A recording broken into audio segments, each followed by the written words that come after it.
Kristen si pay ko nun. Mipiho, ding kom tao hite.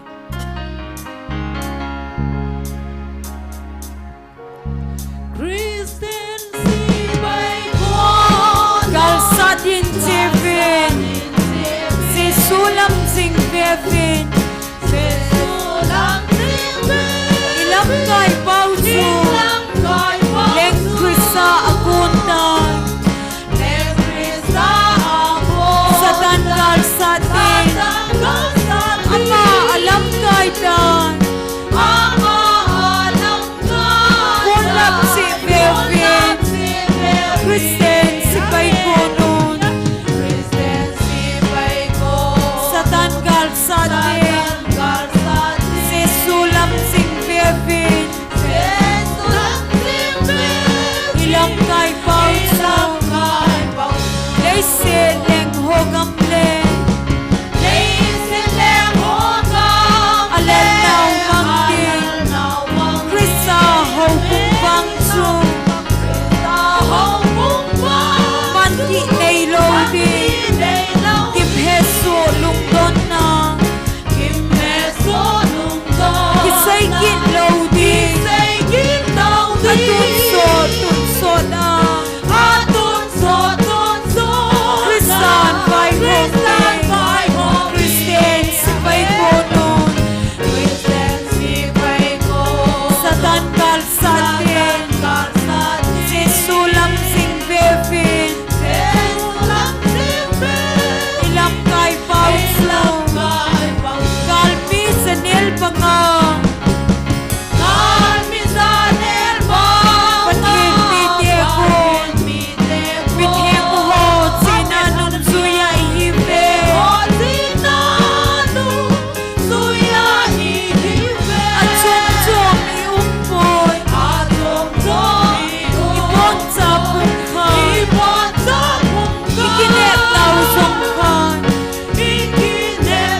ilam kai pau chu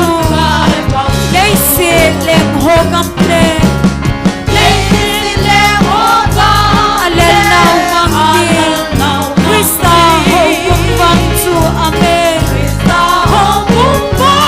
man ti nei lo ti kim he so lung don na say kin lo ti atun so na Christian by home Christian si pai ko no Satan gal sa ti si sulam sing bevin ilam kai pau so Christian si pai ko no gal sa din si vin si sulam sing bevin ilam kai pau so leng Krista akunta Satan gal sa din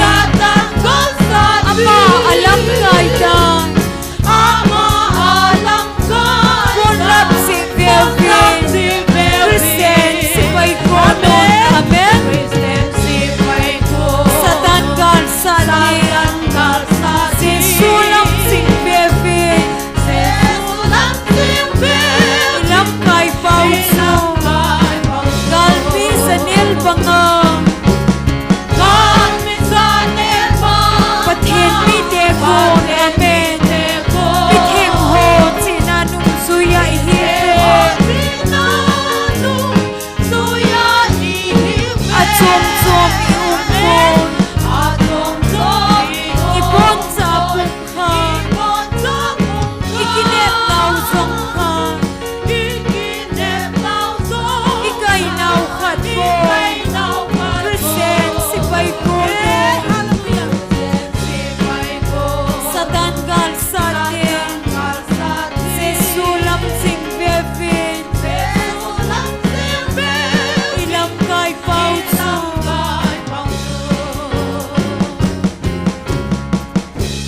Hallelujah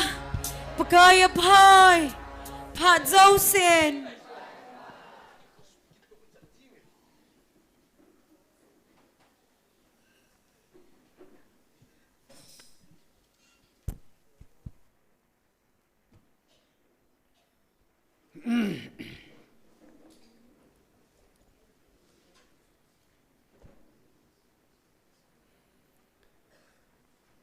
online na hong pangho zo se ni ko pa aje chu thungai chi theina di vai bolo hena helanga thu hung ki se hi ni pia se ham ti hoi tai ngai theina ding wa chu ka te la patip nong ki bol je chen ten amuna hong ho zo se nu la pa ula naw te ho zo se bon chavin ni ko pa i mu sau hat chung nung pathen thangwa nei pe ve Pakaya pai Phat dâu sen Hallelujah Amen Avel velin pathen thangwa nei pi ve tu ni ki man sa na deu chom chain phong do in kating tu nia taw nei lam kai pi deu he evangelist gol hang thanglen sei hung hiding a hin pathen wa chai la sa le ki pa thu sei nom nunga tingmoi nunga momoy akuna pathen wa chai la jong in ngai dingu chile phat chom cha so lo chakhat ki pa thu sei nom na jong in ngai la ki deu he ama gon sanam din pakai min kan het san he i taw khom masang ven bible chang khatlani hin sim do inge Hebrai pung som lani chang khat to som la khat kan sim ding he lungil ta nangai huite chuti a hi ji chun ei hon jong het to sa na mei pi na sata in ei kim vel ji u hin ei no pha sa zo siule i chungwa kai jing chon si na hi pail hau hitin i masanguwa ki lai te na lam pia hin tho ha ta in layu hite gimbol na zo se hi apet le lungnup na hi poi hasit na ki gel bove a hi wangin khunung le hitia kun chun chutia gimbola hoding chun aga lungmonum ta chon phat asu zin a he athu thing sim do now pathenin pathei bu piu han lang tunin tauna masai gel do ding oven pathenin inam pumpi wa angai lu na ocheng pathen kamsung su thuta hoi za thena ding wa amiman cha la cha evangelist pi ahin evangelist pu hin gol hang nek robot ahin amho changi anam lo hi le inam sungu he ipi so diu tam ti hi gela jong het thei khan hin na to den amho ipi ji even pathen ko ma vel vel ke pa thung sei kin utin amho ding en taw na nei kin huite hi chi taw kop sungu wa chun pathen mi pa he pu pi song taw nan gel do hiten aji do dinga ngan se Dr. Hagen Zong ama anato na lang aboy sa pathinin aboy sa aman na lai hin na ama jong pathinin adin pizinga ato mol so jing thein ding pathinin nga taw na nei pikin hoite ade de na ta san e hole online na hung pang su piula naw te ho zo sin ta san na gun chu ta hang san ta a khon ni ge ya idin da zo thein ding min ibon chawin taw na ani ki gel do hiten he chenga ti chun taw na ne hitin taw chai na hi ke ma man nei tang ka te bon chawn pathini nga taw na nei taw te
Hallelujah, Amen. Kakipa ube pakai.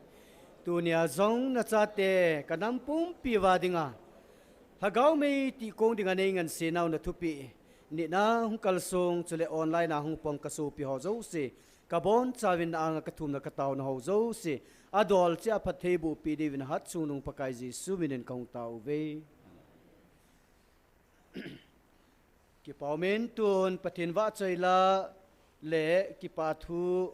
seidingin nunga tingmoy phat ane pitaw hite.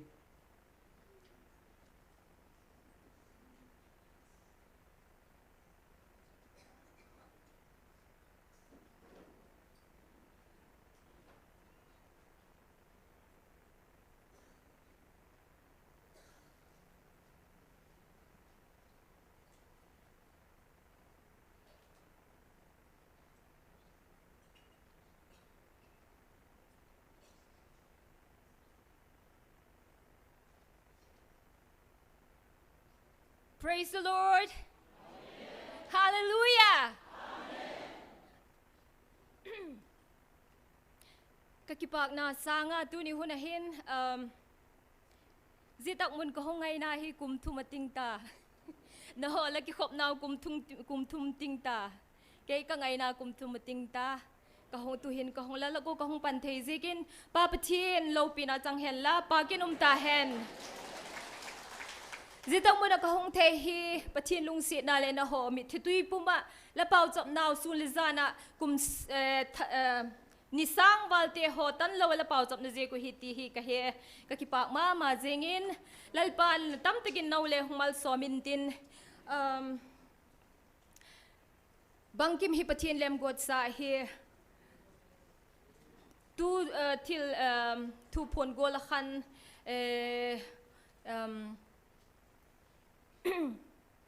still confused.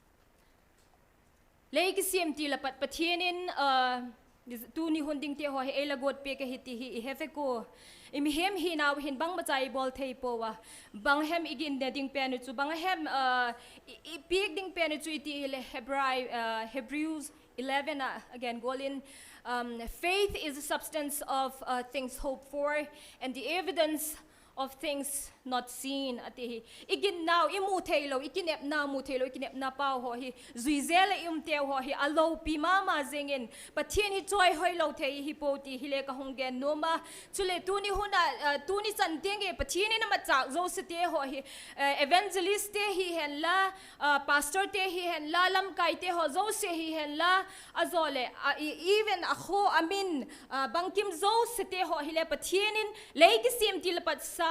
pathin in alalem god sa hi ti ho hi ka supi ko ukanaw ti hon he thim che lew henu ti hi ko doi saka hi chuti le ei ma hon 1 Samuel 15:22-23 akizi golakhan sim hiti bin 1 Samuel 15:22-23 in latun phala la simulla obedient to obey is better than sacrifice it ati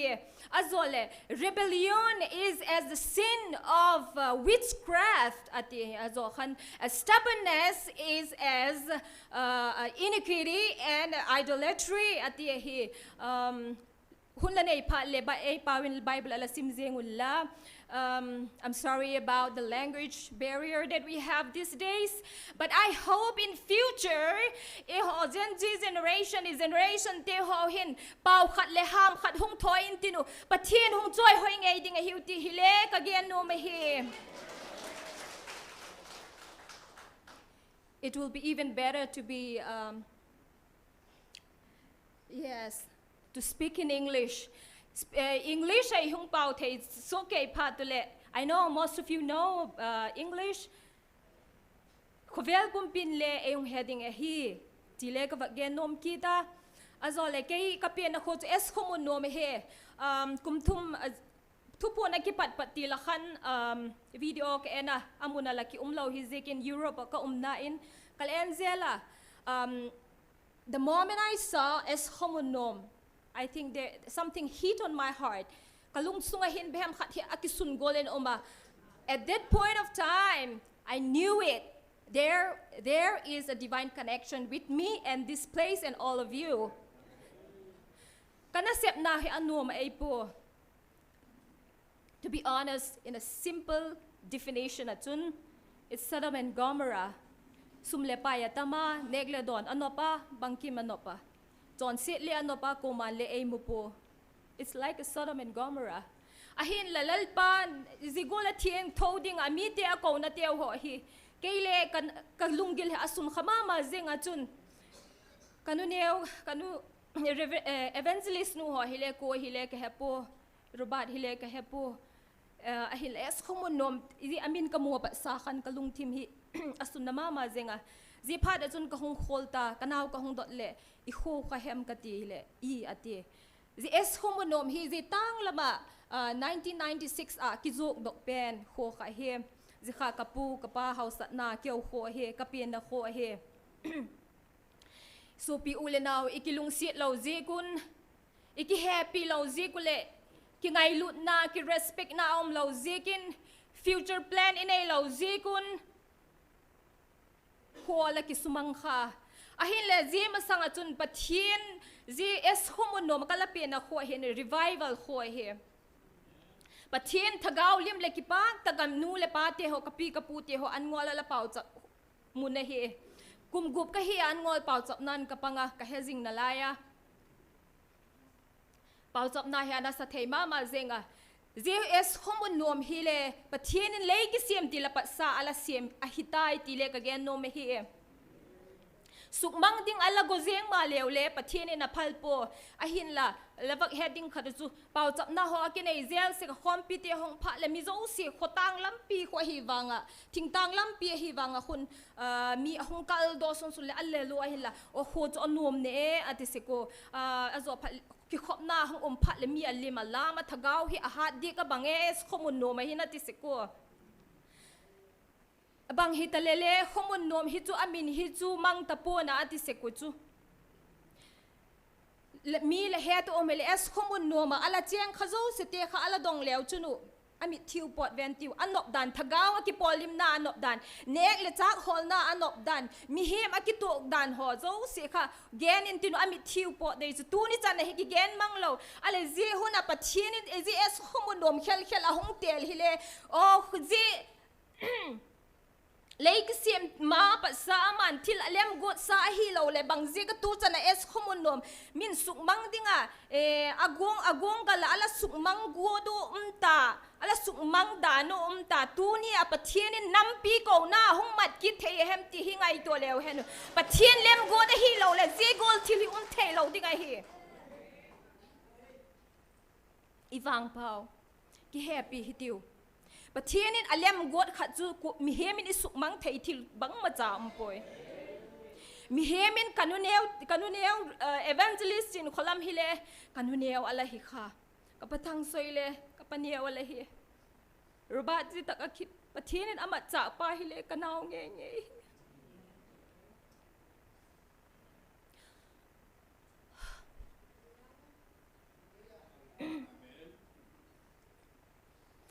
kahong ki insung sakna ei po pathian mit mu achun ki bang che di hiu koma alal chom ding impova koma aneu chom ding impova pang khom che hi tiven kum tong ga mi tun tiengun lalpan ilo man dingo ei koi pek sau hi del zel hi tinu request ka hong bol nom khat chu pathian lem got ki ti hi mi hemin ngai dan le opinion hin le khuk pu go poi hitiu pathian in simplicity a hung khomun taw khomun gal sat khomun ati je chu hi zeng i hung khom hung taw khom gal sat khom lew hi zeng ngai dan za chum te ho hi bela poi hitiu pathian lungdat nai hi khana Mizoram achi ngai kai loading kalakitema azik chu bang hem te lampia koi talo ahin la je hung na ding hi Mizoram ho ding hi phat khan Mizoram lampi hi lam khale ka he phatapo kalung gel kha ka na pa sa je tak hi he ka hung tung zenga Mizoram chu khoi lam hem le ka he dek tapoi alampi koi na le ka mudok kai po ka ki pagin hallelujah lal pal pi pathian aphat dan chu je gol chu hi ka gen nom tampi a omin dan khat to le lai sak khalo lew chunu la le ka sanoma zela hi 2003 ko makan kapok ata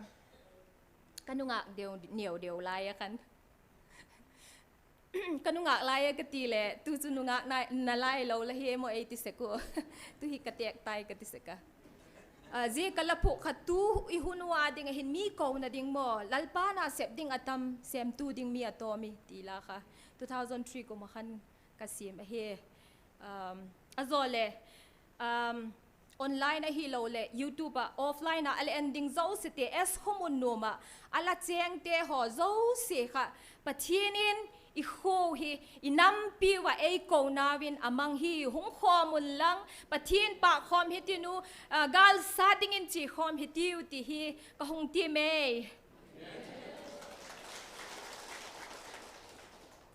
ka chanau te ke nga gal sat chi di kai katile khoi ta ka MAT wa es KHOMUNNOM GMFDI gal sat chi di kai katile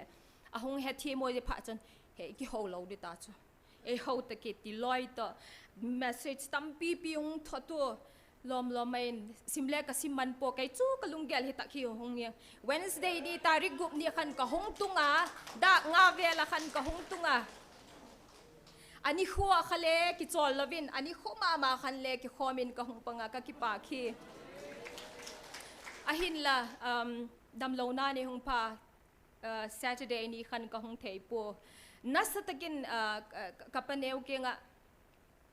lasakna khale leipik thei ta chu katile lasa nei titiva ale lasakna le epitangul le katile Sunday ni le epitangul le katile testimony le new khat ka genu ti katile ale a Friday ni sa khan kadam po ka kichit ta kana tui kana thitui to ka bang to ka oma azo khan kadai leng diarrhea ka hong nei ki da ka thitawanga kai chun ka thigu ka tam le ka ti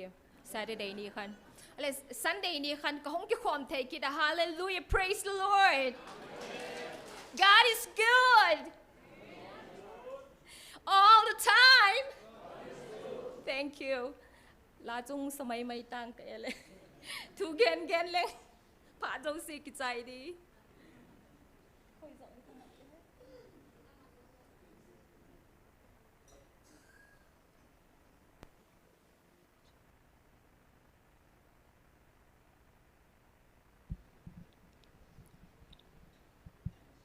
check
Hangai mo mongina.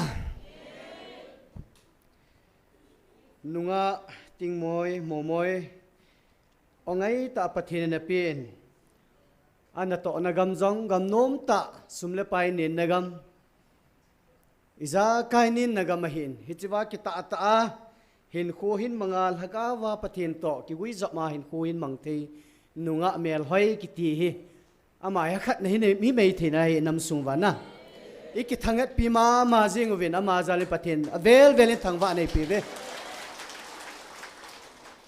Gol hoi hoi langa ve jiu hamna.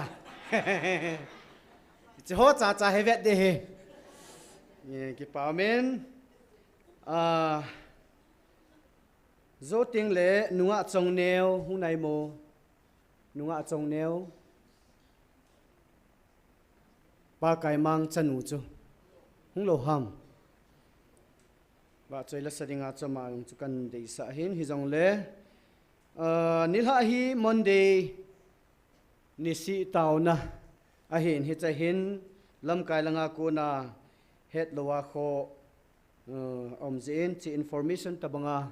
kan sim do ding hin tin hoi ta na ngai hi ten azawa online a ho ni kho phai ti wa khot dom ho si sen hoi ta na ngai vo azawa ting le akale lam na ngai kha ki no hi te Gui tan lo ni si tao na hi mi pi anom chana ding a hin lai chu phaten na ngai vo ong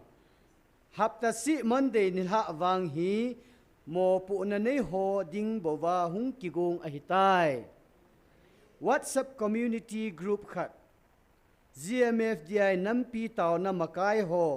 ti group ma amin ki at kha ho bo pang phot dinga phat sa a hitai Azau dinga kilomta akidei sa koi buina zia pangzo lo ding zong aumin koyam khat chu amin kimin pha lo a hi wanga thanu ma hung pangu te te zong aum kinin ipi chu hi le taw na to thoa kisu di na ki social na ki hil na le ki til kho na ki pho na pha zo a ki mangzi a hi zin namin apan lo le hung khungai ta din hung da phanin ti chu a hi pe ne he thein awu mo thil ho hi apha dungzu ya a hoi zep dinga ki bol zia apoi mo dungzu ya hung ki khel kit ding a hin inigel si lo divin pakai minini ki ti mo ve lam kai holanga ko na he sa hi in koi tabang tunya tauna Monday ni tauna hung nom ke ai wanga tunya hi chi ipon do nawa hello male ulanaw sei piu hitin ikidei sau hi thilzo se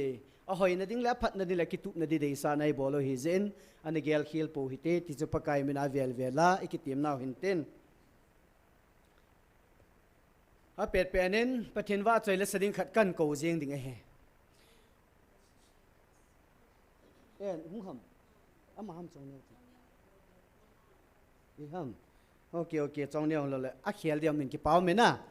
nunga boy kim in pathin wa chaila khatin sa piutin aban in chal ki du he nunga boy kim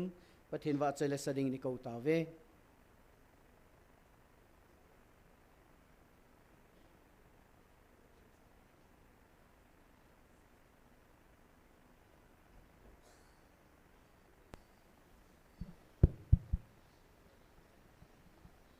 Pathin wa chaina dingin o pakai ni sangin tila kan sa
pakai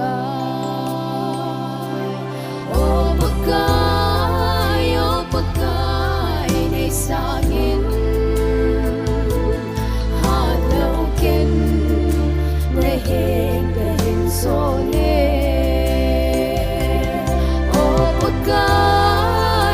pakai nei sangin hat lo ken nei heng gahin sone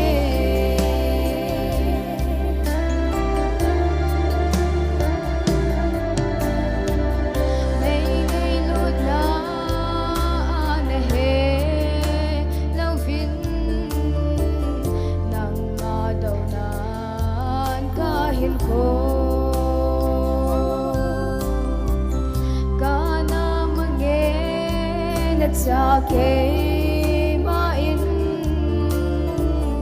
nay ngay tangin o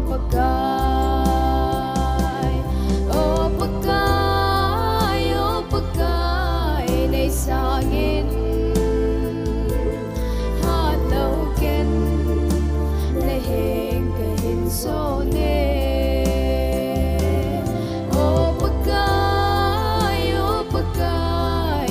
sangin hat lâu ken nay heng kahin sone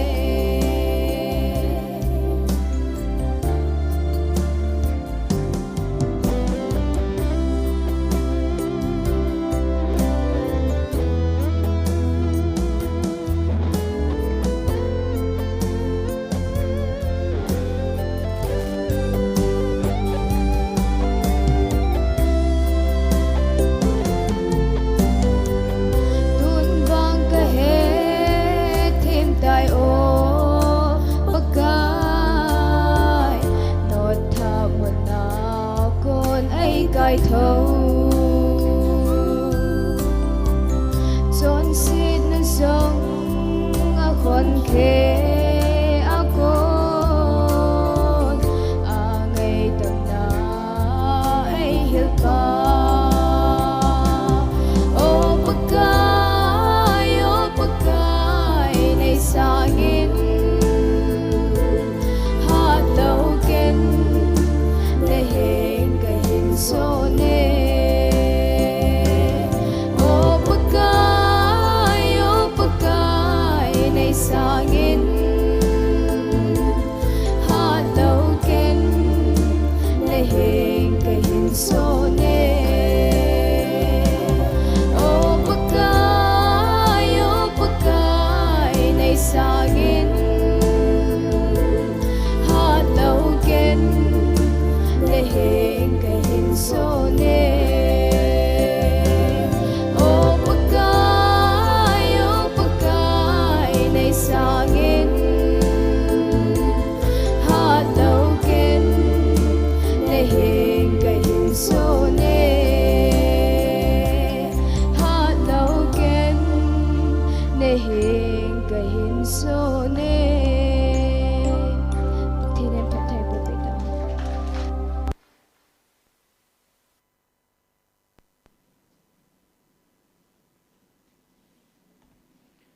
Pamen nunga boy kim jong pathen wa choi langai ta sa do pi ven ma zalim pathen ni thang wa ve pathen wa choi la sate ni ikipa pi naw vet sa na le lachapu evangelist gol hang thanglin sei taw nei lam kai pi deu amai lim na vin bon chawin khot be ha be na beng huite pathen hagau theng ki tho pi na le pathen phat thei bu changpuma aphat mun hin kilo ding evangelist pu phat na pitaw huite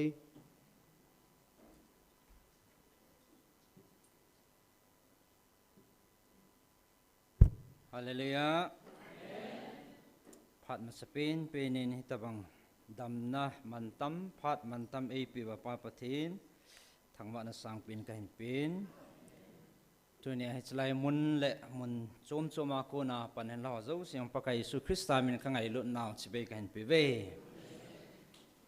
ki pam le jingen tuni NIKHO mantam ta pathini mu sa wa adia pungkal khat pungkal ni ka he jong le iphat te ho thil nang danga mangcha helova chlai muna tau khom na a iphan ho ipi thei pau hi aman tamin hichia panla the ho zo si mi wang pha I ve tia thain kan phun do nomin atha ben pathinin na bon chan phat thein bo hanlang tuni hi phat hi chomcha ka manding akitiang le aki fix thei ji in asau che ji in he jong le ka digut nei chomcha hi I chan ge pathinin main pui di hom pathin khona ana koyu hitin pathin wa chai la ngai ta tha jong in ngai win nunga momoi miss momoi in chule naw no hen til khona le ai lo la holim na le wa chai la ngai ho jong a thing se nin kin jong a velin atum ben ki pa thu kan sein zani ni kho in pathin lagau thingin akitip na bangin na da tha pu wingai aphat phat cha a aphat dungzuya keman ka hin building ding nei ve ti akitip na thon lo akitip na ai su bul hit pe vin zani ni kho in lo pi ta le thanum ta le ke pa tain phat yong man pi vin iki pa su ke dio ka ta sanen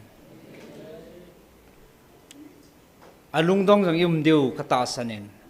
ata san jong ata san lo jong ilung don naw jong he aki be ding ka ta sanen aji chu pathin hi iza kai thil mol the hi dan le mihing chi na het zo zai the e hi lo dan hi atha thain phot chi na hin pa pati ni thang ba ve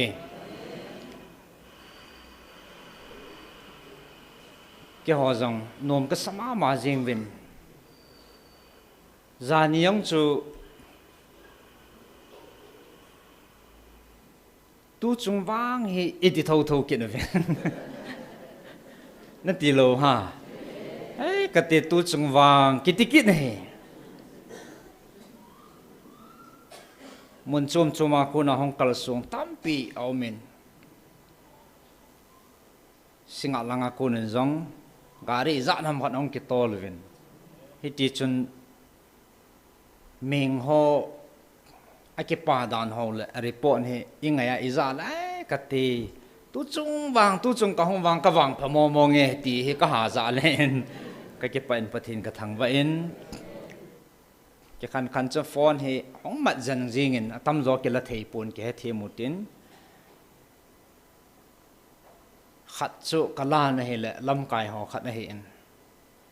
tu ni ka hong wang he ka wang phabe se hong da khaleng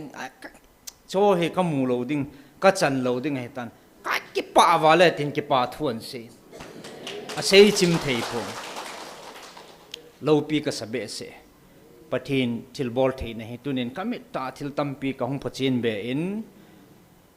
kata sanna ake be in kalunga nomin ka ke pa e ti chu ka ke ho hone le anga thei ta po in ke yong sa ka ke pa be sen ka ke ho hone ne le ke pa am dan pa chu zani ni khwa chu ipi ham itia le pathin lagau ti yung vil siu le tu chung wang he ki ti su ke hen na abana he tu chung wang ti di ta pun ti itia le tu chung wang ti ki dang ke sa che jing hen ichun nom ta en zan pathinin ei man sawin tuni ni kho tha lo pi tai mu sawin tuni hi pathin hat na songa ke hong ding jing ka hen pha atai dan se ki gut naman jing jong lo ke tho do ka ki gut to nga ka tel langa emergency hong nge atun oje piang ki dang ta en nom ta en ai mu in aman tamen imut thei jang pathina kun hen na pathini ta thil tam pi tol ha ding chang ya chal ha pha le nom tai chol sau jong hi pathina kun he jin pathini thang wa win e chun ki gu ji yang lo kong thei su ke nen ai le helanga emergency ho chu ka bui pi in varanda chun minji pa to ka ki tho hanen ka bui pi hanen ai le khat chu nupi ni nan puizin alung dong se su jing wen aki phalam se su mer jong a pu ven ke ong kalunga dong se suin ai wa chu ka to denga lom chu ka ki to en tau na ka nei ta ven le amanu chu hospital ki zan lai ki khel na om lo pha na chu anda tha oi tan ka gel gel le hi chalanga ding ai bo ve ta kan pui he tin khat nu chu hi chalanga ding kholanga ding dan a ko te le hi chalanga ding ai le ta chu tau na kan nei pi ne le patin til bol theina patin that na zal san ama jang angoi hai a to na san akile la ta en lung dong ten ông chẳng chân à về vin à vật đàn nó su na sabe sẽ này là neo hạt cá sấu đỏ phê vin la không hin gal vậy nó vin cái tin à lung dong hin tin na lung cái la tàu na băng thế thì cô cái hệ hin mua na vật khát nôm về to à băng ít tí ít bị bỏ tí tao băng khát na ai lấy cái hệ thế luôn hệ tí chân kan boy pi vin hele e kate amanu so lagaw giloin ana su boy hen koi ta san lo thu lowa ta san loin a pu ta lo chu adam lo pin chun dam ding ngai cha nai a chu hung ji ngai hallelujah chlai chun hi tabang dam na o me ti chu a he no hen chi chu hoya kun ham til pathin til bol theina kon pathin til bol theina o me ti chu ata ta gam run ting le coi mà nó hề lâu hay, hallelujah. Ý chân là cao cái lâu chân, mà nó hay hai thầy lâu à thì đi gì, cái thà gút là hen, hay nó hu cái sự bồi bịa, thà đinh cái thì hen bùi hiệu lệ, tôi đi đông riêng đông hay cái trái đinh đinh muốn hen, mà sót tại hay dạn họ nông cái dân cái về thì chân chỉ là con kan ke thol ha sa vin heti zun thagau bu chu chita sa dal hading chun ji su minin thua ke pi in ata sa an dal ha pha chun amanon khu an heta ong ha do na la lup na cha ve en alung dong se su jing in ipi ka tian a het lo cho man na ama lung dong ta ve no hen chỉ khôn hết tắm cái tiền hệ ngay trên mình cái đó là anh xây thế ta anh bùi họ sẽ cái đó là adi này mình adi phát trên cái thâu đó mình cái số liệu vin cái kiểu bị vin đam xe lên mà trong cái lệ ta này anh bùi họ sẽ cái vật nào là cái ông cái lông đó là cái bè kia này mọi cái pa đi ham ít đi ham mà hết thế lo hay pi đi ham cả lung đó ai lo cái phalam vào hay đi ham na tao khom nó nong pan gì lo ham nu te ni thì họ cái dong khát nu vang chân apum hết pa hết khát nu chân masangin ka hong nai tuôn ka hong tapui hết chẳng thil cái đằng khát này masanga hong tua hong talo jong izan ham phal đi đan này ai vang chu pathin hey ipiham ti pa chu tunia ama jong kichi ta ahil phat kin e ho ha tam se ngai lowa ipiham chlaya taw ne ki man le ai le he chlaya na ke tong le e chlaya thil ki bol chu ipiham pathina kun ham hilo ham ti pa chu tunia ama ta pathin phat chin na pi jin pathin ka thang ve ya chu chalang phat chu dei banga aphat sana ka hong din thelo pa cha anyau pin avai ge pina ka hong pan pa cha nyau khat report kan bol hen tin pathin lo pin adinga tunia he tau khom dinga hong khom he vin chima sangchun zani ni kwa pathin evil na ho ichan gam khat sei thei chan chu revise analut kin hetin lungdanom ta zania iza ngel ngel jang tunia he i tha sia le khati chu na ki ticket ve ta azani apat ta long chu chalaya anji do sa dr hagen le sar jorson an sim do a chu apat ta sei pans ka lungdong kit chu kati hi chan gi chu ne hi kit chu ane ki heman kit ta lo na hiti hoi ji chun tunin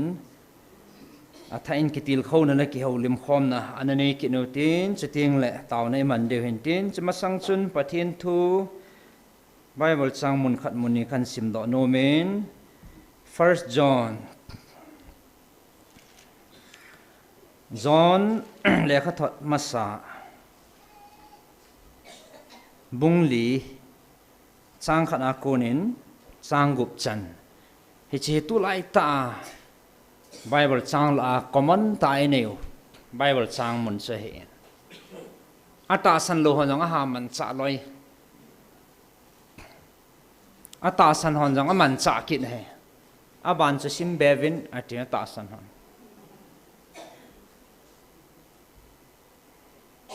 ata san lo ho chun lagau ta po ta san hi win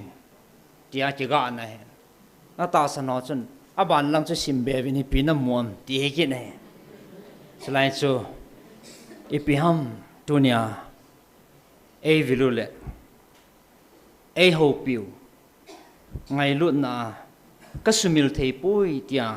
ehong vil jingu na tong hi itabang lagau ham ti chu hi selai ki chi tai phat chin theo he pathin lagau chule krista do lagau akitin hinsim nge ngai te ho nang hon lagau tapo ta san hi un ahin ama ho chu pathina kun ahi lo het tu na dingin lagau ho chu hul tu in patip jivin aji chu vanoi le si chunga thim ngau hem ho tam ta su do tai hi cha hi nang hon pathin lagau chu na het ding o hi Jesus Christa antitane non itin het diu hamatia le Jesus Christa chu ta sa a hunga hi ti zano mal hagau chu pathina kun hi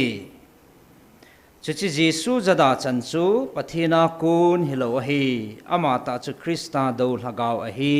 kichi chu na hotia le lagau di ta chi tabang ham dele Jesus Christa chu ta sa hunga hi ti zanom lagau chu pathina kun a hi atia le tu chunga ehong velu he itabang lagau ham ti chu kichi ta chula ichi Krista vanui ahongin ichi vanui ahong that do e ti dodal na thu chang kam chang kha cha tu ni chana ki zalo he hallelujah chi simala la e hichi pha na yong che ke ma ka hin pa pha na jong ke ka hin tu lagau thing pha na ke ma ka hin ati zane ho pina wa Nazareth Jesu ti ama ta nan ki min pha ta hallelujah ichi chu hia le apa chen na za la za kichi sa ne ama ta chu chichi Jesu zada chan chu atia le Jesu za da na kam chang le thu chang a ki za kha po in na ki tong thil ki bol ha zo se hi Jesu Christa min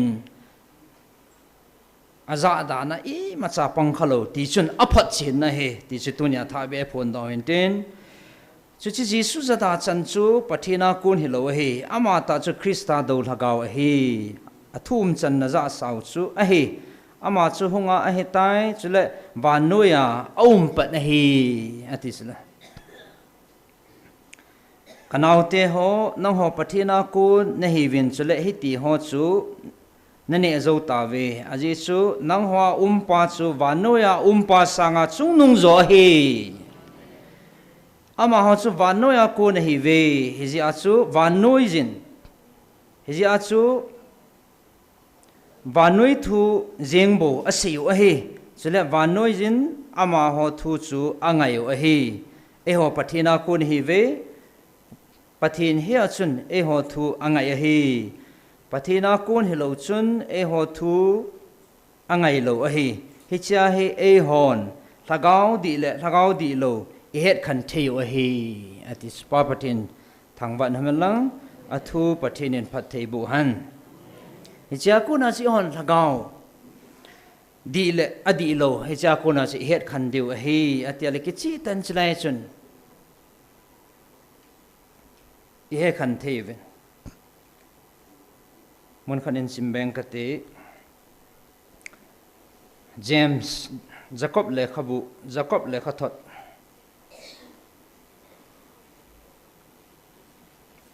bung khat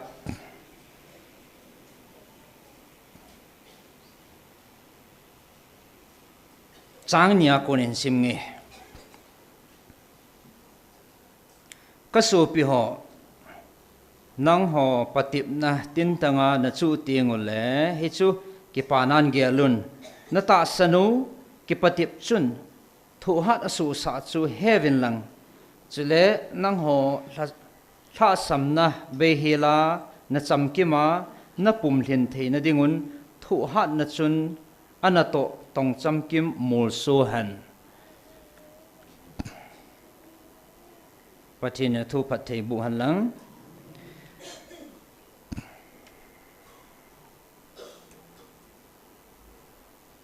la khana kon chun chalai do dar jang hen na satain a ki be ki tile ki sei hil pontin ki mu thei han na hila khuliu ding ai a khu ki tung ding ai e heaven abang khat dolal tholal tun tun jang dalo abang khat chun hethi ma e chi a hi ding mong a hi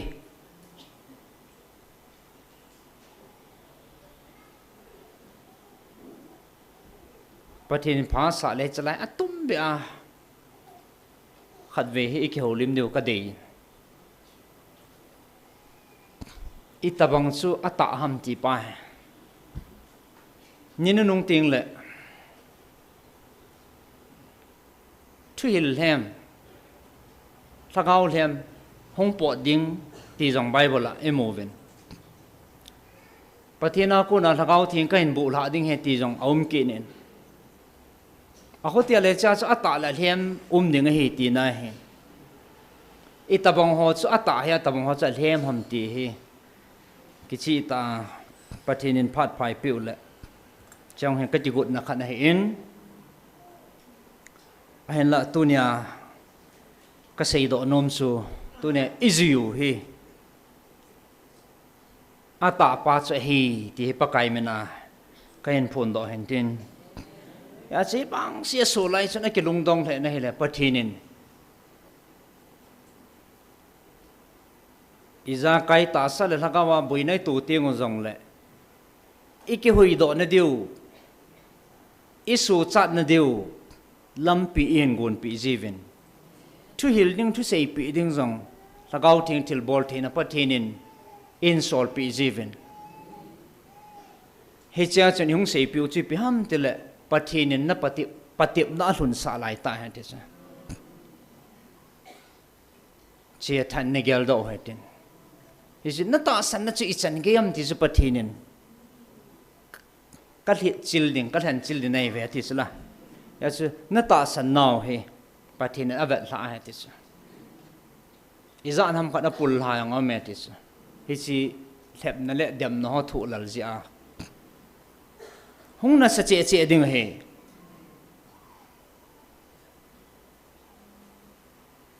zani ni ko aging lowa evangelist no ho pia chu laina nombe se amang kap chat liwe he ngai ngam he lo he patin lagaw na ho pi na chu na thu na ka het pi nai ti chu ke man ka het pi nai ka gam ni ko ting le mi te ho maya ban til te ma anga van mi te ho ma anga ke man na thu na ka het pin ke man ka phun ding na het is tu nya na thu na hi na thu ding mong hi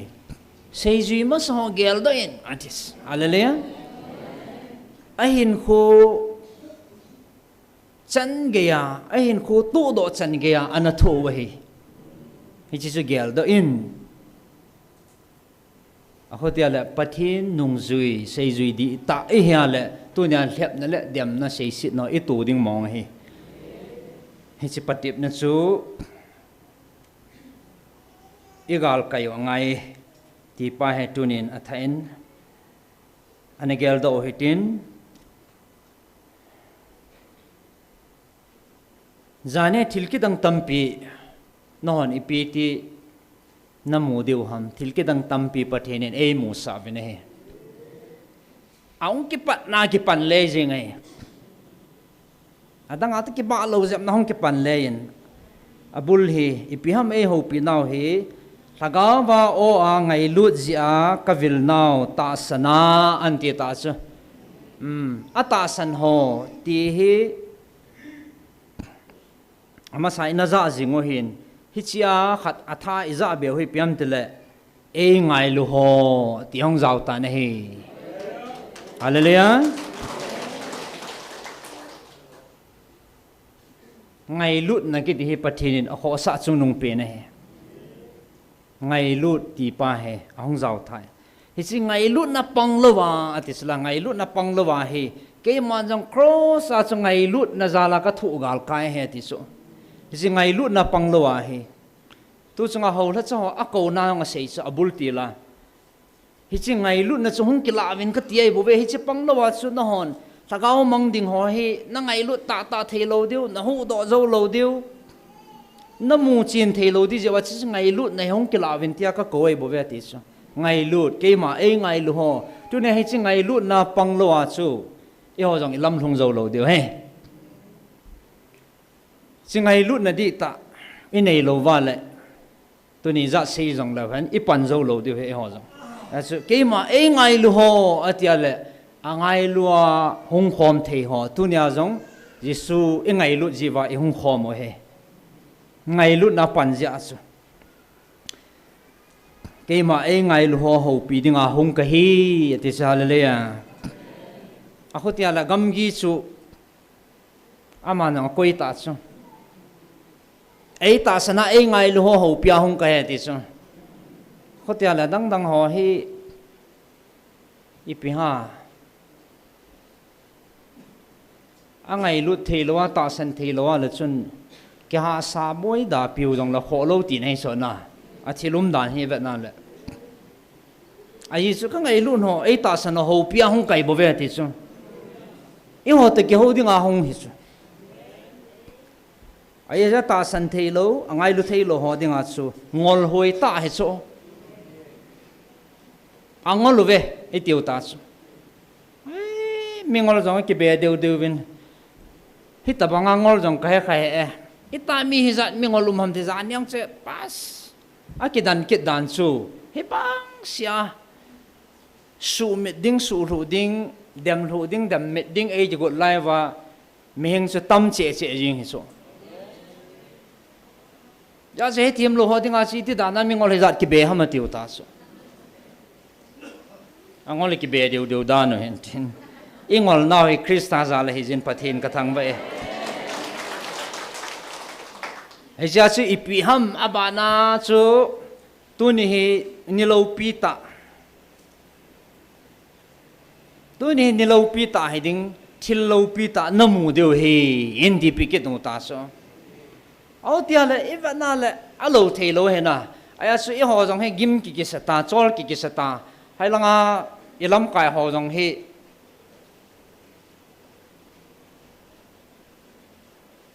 ikiman saw no ple banga chu lang khan hai chol le gimi ki saus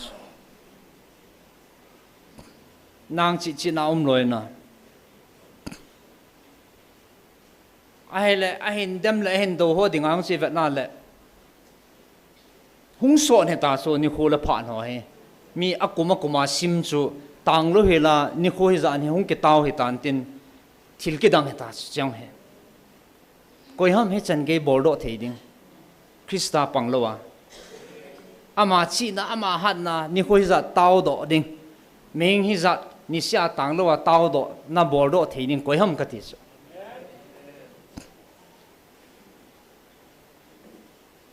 ya cha koi hi kilung dong se su ga mai tan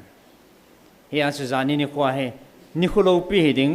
thil lo pi yong na mu deu hen ti ta chi chi ho na ina nga ke khan hoi so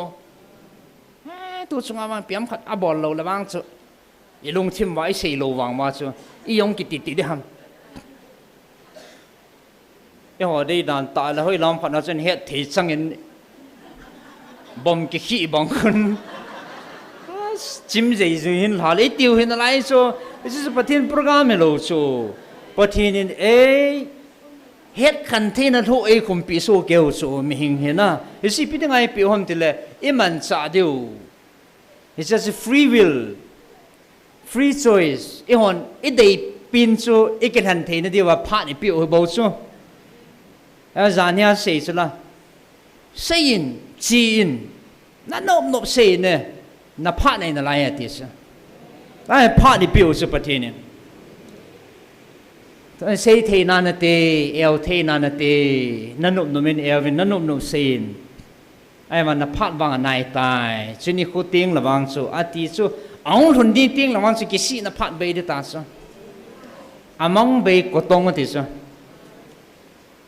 cái chứ chu ông cල් độ diêm lâu để tận na cái chả nó pin hè tua vang hè ấy họ hè này là apat nên alun sa ding ding thùng sa độ lấy tiêu hè hello hè patin tua hè vậy nó hè ông thuần phát hôm nan tin hi chi su i ho boi pi ding hai ta po in ya su thillo pi ati ho su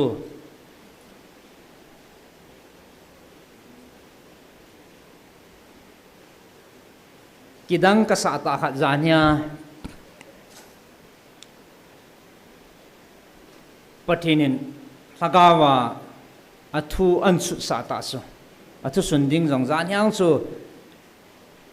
than tumanei ta su anh hẹn pa he pathin he mi athieng hin tin aki khal dan chu i ho mi heng lungya lo pi chu no ho ki pa na ding no ho mai phavia hong kai poi ti bo chu no ho ki pa na ding hong bowling no ho dei di hong sei ding kai he ti chu e chi anup le pha ni so nin tin anup le chom nin tin kei thu he pha ni ke a he ti chu ming ho va na chu khut ti deu le khat ti deu le a bol dan khoi ti zep phon bol le kilom zep ding ti ai mi ho ni bui pi pa ha so hi chu na a thu nei pan a dei dan da na bola to ai mi ho vet ding awang su ama chi na a vet na la bang ngola sa abang anui za abang kilom mo sa abang in a ki phun dan a to a lup om chan a style a vet no so yêu mình đây đàn này smart ten suit to necktie to lai hong ding han nang thupi ten hong sei le ai lo la alha ai lo ava pum ai lo la ki mu the hi la o hom khat den ki chi ta ni hong ho piu le ti ho he i ho lung gel he so a hong ding pan ama de dan dan na hong le ki cha hi jing koi man a khel ji ki hello he hi tin hong le ti lấy xịt lấy miếng ngà hong à trong hi tin hong ping le tia ama gel da na ananga ho chana nga hil chu tu chana miếng lung gel la hong hello he ya chu ran ha ka lung don na ta khat jong chi piam te le pa jong ka pa sa ve gum jong kan sa ve hang san jong kan sa ve na aka le thatcha ding an hlan tiang zon le ikisu tho jing ve ne le jong cha phat na khat hen ai wanga ai thi hong ki ti jin chu khu ata he chu yo lung thei na ding hol he le henge mo ti le iki pa deu he na ata ai pha na cha chi ata ke man ka ki hlan de he ai la ya hong nai lo si cho ai he a ti le ka vet le aka chu nu pi ho ai lo le go lang ho dong kam muin na ai lo le su num ta ta cha kam muin hong na ya hong ta wa hong ki pilu tam pi o men na ai wang ai poi na bon cha ven cho cha nei po ve atya le ani ki hin ki ta vo ngai e ki nong hin ji vi nei le anum ke kamial chi tapun lang anu pi fal ta khana to vin ama le chalaya security pu oje pu thin lal chong ki sutu kin hanen ke ong ke phei he le la kalunga meng la yingen ka ki ve tu vin chom phat che ke ho nom ka sa ke ama ni ong ka pa sai ki pi lu de chu này đi hè na ki mang lo he khát pa cho hong à ai lo wa chu phat the bu chu la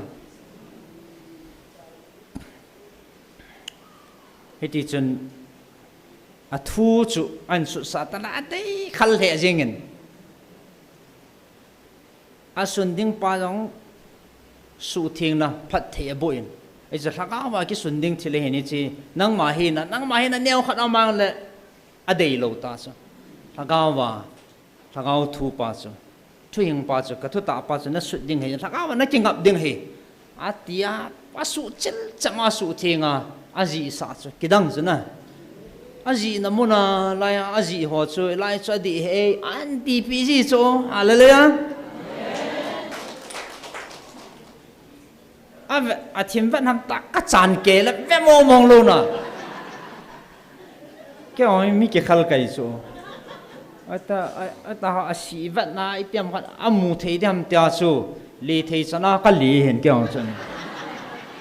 chỉ lại bị ai cái mặn độ hẳn ta cái bộ cái số ai là chỉ lại số thu trang chỉ lại chỉ tiền này hell đi ngay phát quan giống hell riêng hèn na thằng áo thiên ông bia sút riêng cho muốn ra nằm phát anh hell sao sẽ lâu pi cái sai giống như thiên lâu pi hilong hallelujah chúng ta là thu duy là an sim sa thu trang cho bây giờ số cái điều hèn na chỉ là áo thu hi cho tuần số thu hi cho Jesus Christa hu hình na thu to akipel na chang khat cham lo he ama thu ma che asut sa ya so al hit chil ke ya ingan dewa ei piu he pathen thang ban man amin zong aka sa chỉ chun chlai ji dingin ei ngan sin chi ji doctor he gen ke ma ti a ji lai che ke ma na ti na pa chala do langa pa na an mu ke cho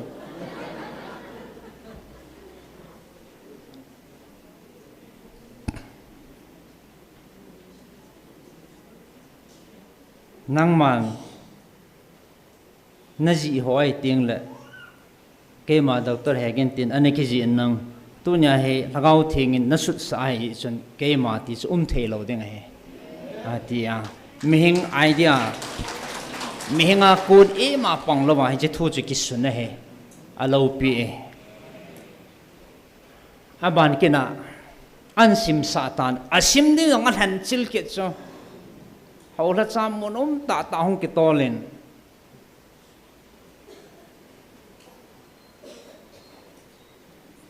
sign kapia ka ko la hong ngam lo jong am ta angam be sa hong lu jal jong om kin mingi ke bang po ven na nga ki vela nge ti ang om he de da na hen am hing vet to patin vet na ke bang pon aban man hat cha hormone pium ta zan hia chuna hong ho chu mon pi ngan he ta so pastor ho nga zaven evangelist ho nga zaven hay tia su theology langa jong sim sang ta hong zau ta zan ha cha ban na ta chong cha long cha la le a chai a kim tu lang ti ha iza nam khat ahong zo wa chu isu pi pau zors sar zors chu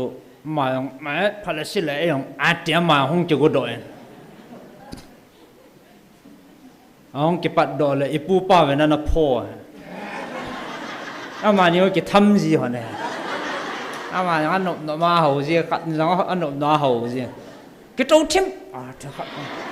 hạt qua mi thầu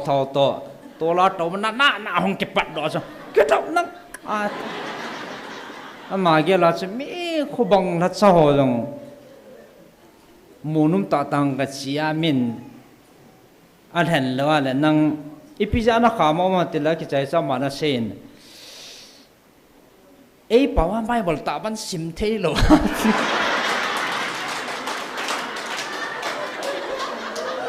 cái kít chuồn à, sao mà dầu ham thổi à na, dầu bao thổi à chứ, cái họ Bible ấy, asima này, bây giờ chỉ chuột khát, bây giờ kết ham lâu khát sợ, khát pa anh em chỉ cái, Bible chẳng ban sim tốt thì nó cái chỗ nào, chắc, tiền là, khát pa chứ. Kỳ tiếng vang lọ ta ăn tùm bề hiện na, liệt ra cho coi mà kham dâu ta lo, ông kỳ lụt thò gì cái này là, các bạn là dim set sụt riêng ai cho nên là ô cái đàn đàn mìm vết tập thiên vết cái bà lâu đàn cho anh thần ta cho mà ông chị chú ngay hết ipiha chú yêu anh hết lâu vàng vàng na feel hết ta cho gạo thiên Holy Spirit chú cái feel phát na mi zun ha cặp hết ta cho ở cái sim đừng đón tao lo chú tự cả đàn nung lao họ xỉu à bị nó buồn lắm sim lối tăng tiêu là cho máu cái kiểu đó cái nên ở về là mỏ tiêu ai cho không đừng đó ăn sim hè cái đáng ta hay cho lâu pi ta hay na sim nal giận ho pastor thằng neo ho pi chu ho gel dan là set mà sắp biến nói chứ cầu đi tao số, mà cái gì mua thầu số, chứ vang hệ nè, sim lăng nó nào vang hệ kia hệ tí số, coi mà ní chủ bốn tí sim lăng nó nào vang số tí hệ nè, mi, bôi yêu xin ít dạo số sim đừng mà cái thằng rồi là sim gì hiện ra nhá vang, bắt thiên anh thành pa số mi, lâu pi cái tí này.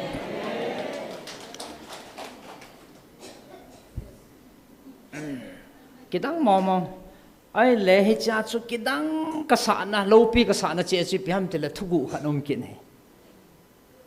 này hết điều anh hết điều này chỉ thu gụ lâu pi số cái đắng cái sản chỉ biham thì là sim hạ thì đàn chú doctor hỏi handwriting hi sim gì cũng lâu chú mà don cái thầy na băng gì chỗ nào chắc cái thầy na nung băng gì aku cia asim thay lâu bên ai gel bao nhiêu chân sim ning cho cả long khăm anh này tính cái cia lâu bên pa asim boy bên pa nên sim ning cho ai gel là lấy chỉ kia là lâu pi cho pi không được lâu pi mò mò ai vàng ông cái thua na anh sim hơn là anh sim thà ra lâu số na hết chỉ lại họ trả mình nghe ai thấy bôi thì họ lại hết chỉ lại cho bôi thì ai rồi lại giá không ai bôi thì họ trả cho bát thiên âm mình trả gì rồi thì bát thiên chỉ lâu bê mua sao cái đắng ta hết em vang họ phàm mong nghe chỉ lại cái đắng ta lâu bê ta khát chỉ biham tới lại giá này họ quay lung tim và anh là chịu cho thì lâu pi biếng cái đăng khát bol ta lại tiêu cho cái gì nôm lâu vàng vậy na nó thế lệ mà bạn có mấy cái gì là can là kiện lâu đấy na em mà bol thế lo gì đấy lung ra hay ta cho mà là có số có tôi hello khát hết kiện cái cho ít tia bol đấy mà hay na ai mà lung thêm vào thì sẽ cái đăng khát hết thầy ta na tháng phong ta cái đăng khát bỏ lệ thì chưa hết cha chỉ biết tam chỉ lệ nó là vậy kén na khát nào một về anh thì sao anh lấy ít tiền hết cái này từ đêm na kén na khát nào mình khát chung mang cha lâu pi na ta lang bún bao cho đam tiếng cái gì phát na chỉ bon má cái gột kia nó ai tao phát thì nó là đầm nó mong ít thì đều hôm nay mình tiền cả lung đó I mean khát thì khát khát lâu pin là phun của nó bảo cho thì chỉ kén nào khát nào mình khát cho hiện cầu viên thì ai cho cầu lại coi mà đỉnh lo trong khát cho na ít thì ham các bạn là tiếp chất trong khát rồi nó khát nụ cho tu nhà không lo không nụ cho không kịp lo không cô lấy sao lecturer hay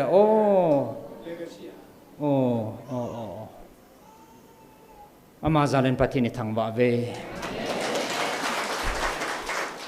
NIKHO khát lệ hong lệ để sa hen na cái palm hệ zingin tu ni chu college langa tong lecturer hi ya chu hong thei lo hi ding hin tin ai lệ hong in ama hong pha na pi chu ai lệ cái lung dam ta chu lâu khát nó rồi sẽ ham cái gì trong khát cho cả lung đông ta cho cái chu ai le aman hong ke pat da hong ta na le chalangan pha pi chun aban ban hong ding do ven hong ven la alom lom me hong te kai thom mo aum lo hom ki ti chu o he no inal the da na amin khat ka ti he ta khat hong din do pa na cha bo na hong ke pat do am dan he a ki ging mo ho hong hi de dan ta sa a ki dam be che po po la ta he na dam ding a lao pha na so hong ji mo ta so chang san nung so le nom ke tan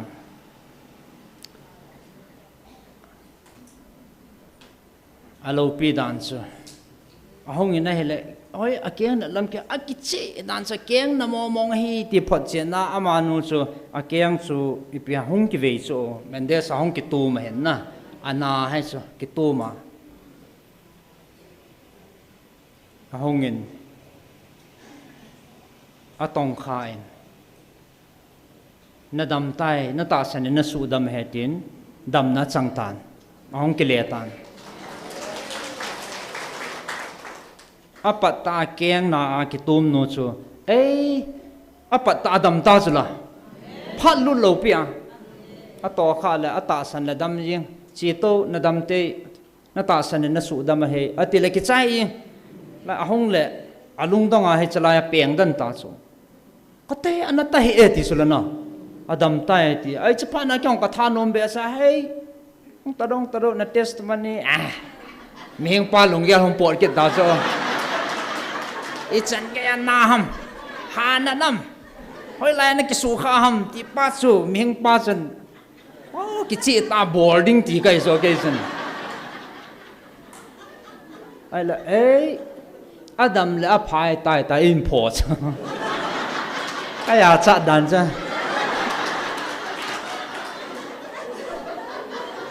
ai yo ming ki man cha na kan ba sa gu ta so ke san na ai hi lo hi chang cha pati ni he na ki phot chin the ta cha a ti cha na yo ki la chu a sa khewa kheu do de chu itian na ki ta kham bongam ana e jan ge nong ki janam a jan dam zo lo ham koi ma na jan dam zo lo to dam ti pa chi ho san na sa ta ki pu ro nom hi chu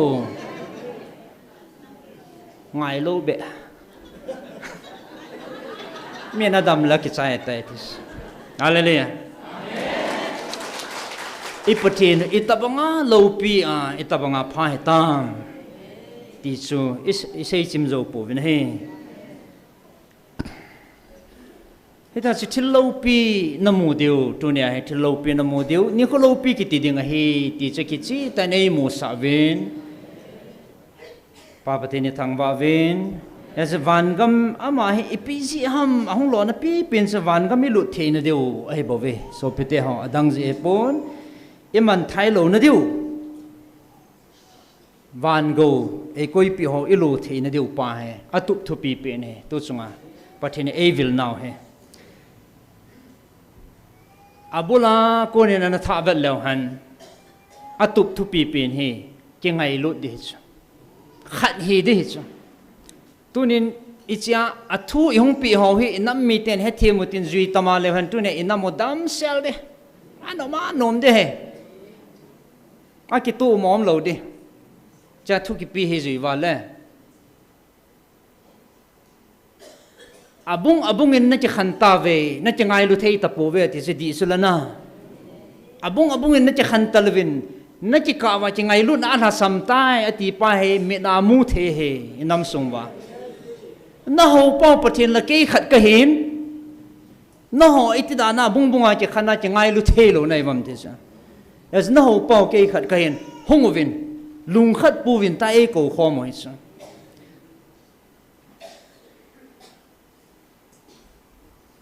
igala le apung ham ahobung ham organization ham atuma din pathin e dei po ve e ho pi po ve khat ka cha te tia khat na e ho pi chu ki se kanam dei han thagawa ka dei han te ti khat hi dinga e ko he ai le tu na khat i hiu nam ki veo te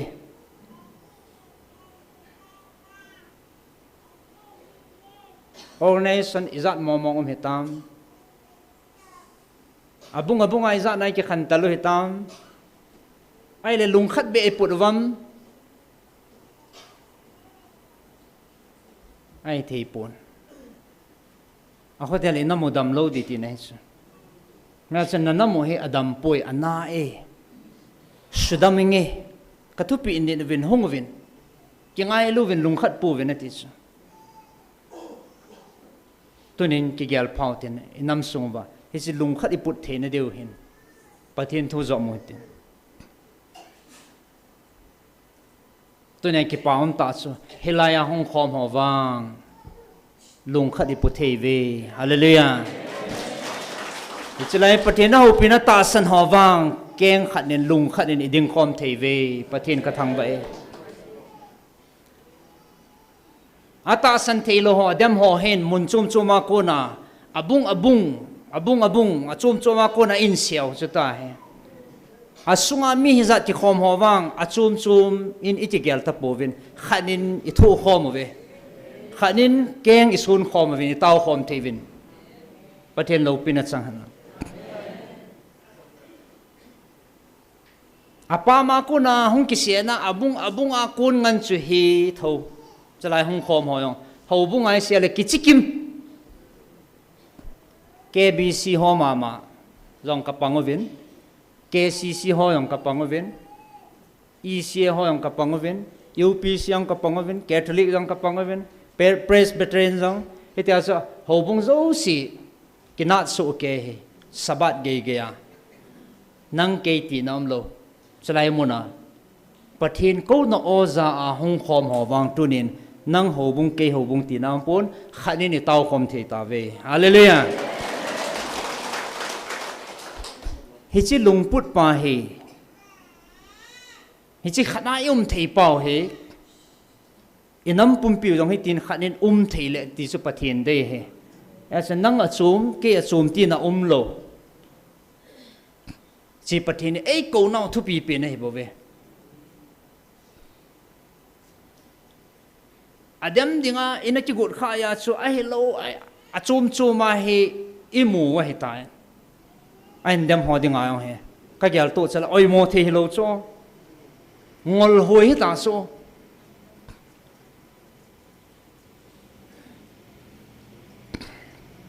angola ngol hoi so he van gam thu lagau mang ding thu a se le iti gam ka mutai ka lo reng tai ga la ki chai ta khutien tiwan hong ki tikit ding hong ging ding hichlei se ne ken pe kham ka sapoi ti bo cho ka tu pi ni na la ga wo so cha ding pa ha tu pi he tia le chu pathin thu he he sun ni venang zui po vin ka sei pa he nung po vin khutile he chi le se na no ho dei pa cha aum sai bo ve ti bo cho a hi sa aum sa he to aum sa dong chui pi a chan the lo ham tile elai thu pi init lo ji we pathin in thu pi ja anit ho phat the bu ding a koi pi sao me he fc bungup chang kha chang nia chu ipi ham thu pi sa te ho pakai na nu na pa thun nung an te nu la pa za boarding thu pi ane he isanga lin zo chunga za boarding thu pi hi chi chu thu pi chen na ne na le ipi a koi pi am phat the na chu leisi chunga na hin kum ko so ding hin sot me hilo phat the no na chan ding he ti thu pi cha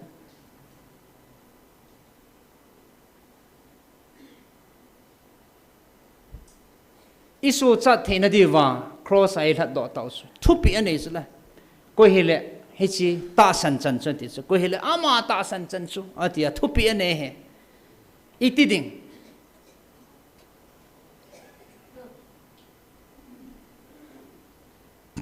tun so na hing ding ya chi pathin thu pi ane hen tunia jong he pathin inam pi diwa thu pi piam tile ki ngai lovin khan he vin ki su thieng vin nagam sungo su thieng ta vin na ho lung sung ta sang ki su thieng vin nang pum khan he vin chu ting le na namo hong da men tin chu pha le na deu gam chu ka pi ding he anasa sa pumen pelang no ho dinga man tha na he dinga amu hi se pathin ong thong ding athupi pena hung velo na si piam tile thagau kho sa zal he thagau mang thai ding na nam sung wa tam wal tai thagau ngai lu na tha same ka tha chon jong hoi lang na ba no ham ati se pathin ka ve ngam poi ti sala asang aza in damun lam zo ni na ki tol gam tai hi cho ko koi mo pu na ham ka ve ngam poi e bizinam te se lagau khat khu ke man wa noi le se pum pi sang kai zo hi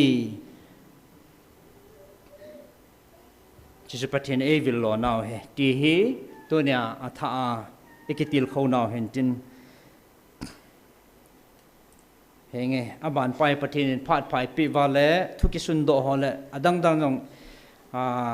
innovet khom de in se khom do tam piam na lai jing tu nia zani ni kho pathin thilo pi ta e bol pi wa ni kholo pi ta e su pi wa e wang phat na hole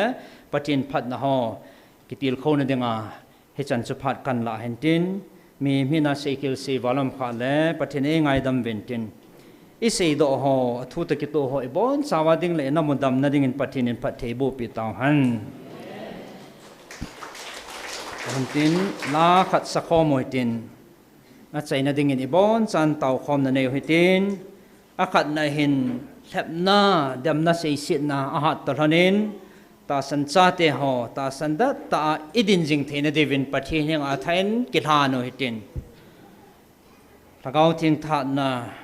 mapui na umpi na ki thu mo hitin ani na hin ina mo hi lung khat thakhat e wa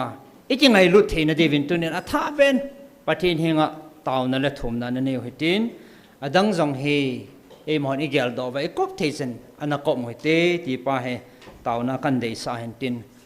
tu in lalam kai hon e lam kai vin tin e bon sa ven pathin wa chai ding en ding khom moi te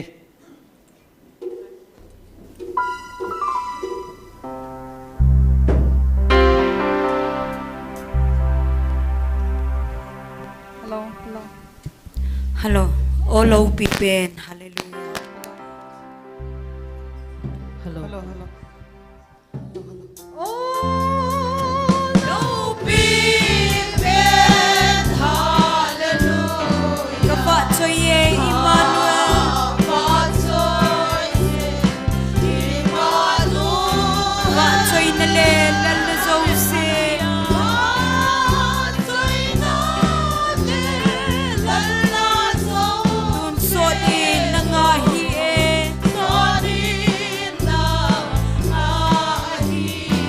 Hallelujah.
วันจันประเทศแห่งอนาตาความสุขแก่ติน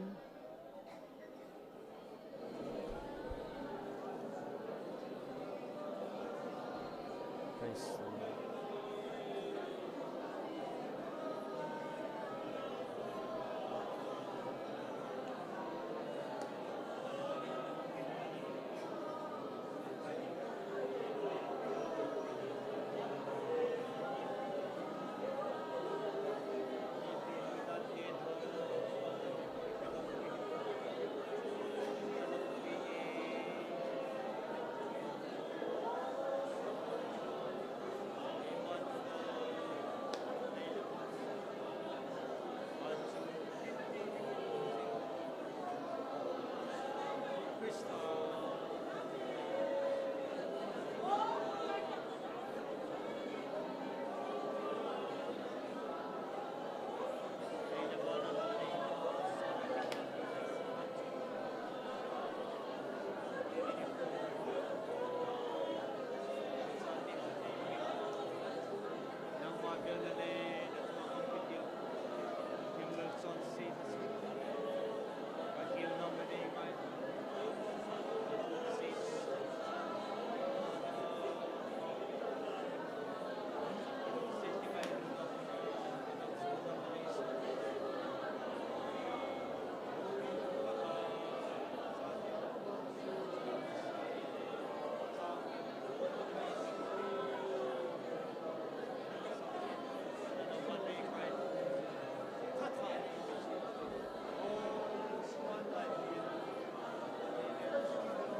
Hallelujah. Atha kata sanati hone sudat pi divin na khud account ke hanve pakai kanam piu hi ki ngai lua lung khat pua thakana kalun khom theina divin tunin na cha te hon nang ma pan pi na le na thil bol theina na phat theina kanam pi wadingin ka hin thum kin ve hichi taw na a na thu pi zuya Maicham Mei smit loadinga panla na cha ti ho zo si aum na mun chia tunia atha phat theina bu din kong ta ve nei chỉ chỉ dòng pi thấy đình ta sa đam thấy na poi mò na ta sa đam thấy na pi ta salam in chen ko sa iza kai asuboi the ho a ko ne nang man chom khan nang apoi mo naw ne het pi din jong kong ta vin he aji chupakai he chi nang ma thu pi ka ji zo the na devin nangin lei mehem ka he na wa ta sa ka poi mo ho ne het pi wa dam the na ta sa la lagawa lagaw mit wa na le hal na tha nei pi wa pan la jing the ding a tu nya a tha ke ho ding a jong na pan pi na kan thum he ka bon savin ki pa na thanomin ki pa thu sin ka ngai cha no na kom thon adin ka nam piu a dingin ka bon savin he ing puna je Jesus Christ min kong tau khom he amen patin in patin bo